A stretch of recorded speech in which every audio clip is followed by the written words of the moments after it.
Dakle, ono što možemo da utvrdimo po podacima, i evo i sada iz razgovora, ali podacima koje merimo i zajedno sa firmama, ovaj granični prelaz za kamione jeste najbrži po protoku od svih graničnih prelaza koje imamo. Dakle, kada kamion ovde dođe, nije duže zadržavanje od 4 minuta kada je u pitanju, dakle, što se tiče policijskog dela posla i carinskog dela posla.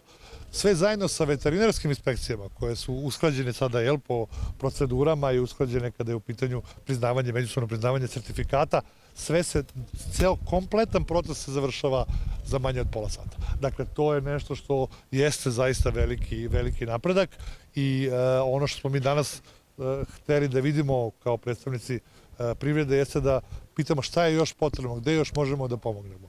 Ono što smo danas razgovarali jeste da vidimo kako da doniramo još neke određene stvari koje mogu da pomognu, dakle kontejnere kada je u pitanju fitosanitarna i veterinarska služba.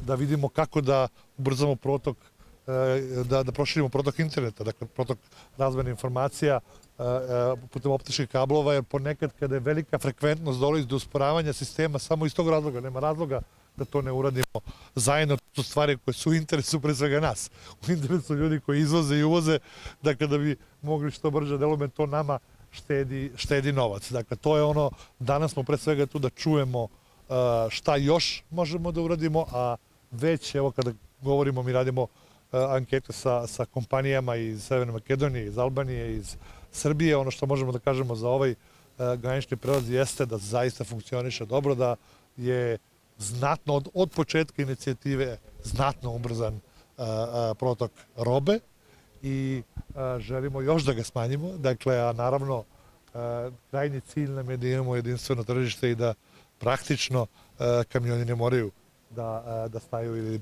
pani ovih 20 minuta. Hvala. Ja samo bi dodal дека она што стварно охрабрува е една исклучителна конструктивност на сите кои што се во процесот на реализација на иницијативата Отворен Балкан. Една навистина желба да се соработува и да се бараат конкретни опипливи решенија за проблемите со кои што до сега се судираше приватниот сектор, компаниите од трите земји во рамките на оваа иницијатива. Тој фокус на иницијативата Отворен Балкан да се испорачуваат конкретни резултати е она што е одвојува оваа иницијатива од некои претходни кои што сме ги имале. Значи сега е фокусот се што е проблем да се идентификува и да се најде решение. Сите инволвирани страни се исклучително конструктивни.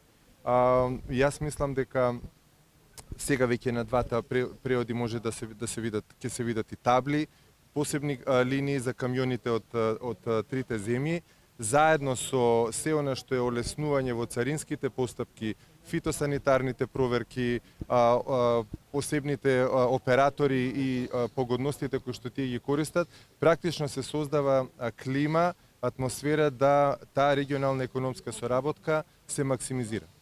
Па може да се олесни со тоа што ќе се намалат трошоците на работење на бизнис секторот, ќе се овозможи поголема проточност на стоките и поминување на границите, се штеди време, времето е пари и на тој начин ќе можат и производите да се продаваат поевтино, да се постигне поголема конкурентност.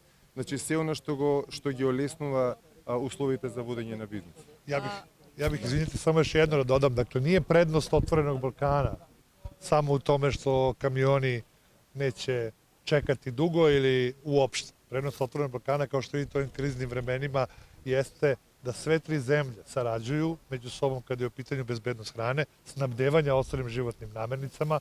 Videli smo da je Srbija donela određene odluke, dakle, kada je u pitanju Severna Makedonija pa i Albanija. Dakle, to su velike stvari. Dakle, da vi ne moramo među sobom da razmišljamo o tome da li ćemo imati brašno, da li ćemo imati ulje, da li ćemo imati šećer, da li ćemo imati žito. Jer svako od nas nešto ima i ako smo se usaglasili da jedni drugima pomažemo, onda to i radimo kao što se vidi. Dakle, hrana koja sada zaista jeste problem kada pogledate svetska globalna kretanja i cena hrane i jednostavno tržište koje je ostalo bez dobrog dela količina koje su bile snabdevane iz Rusije, Ukrajine, Belorusije, tako?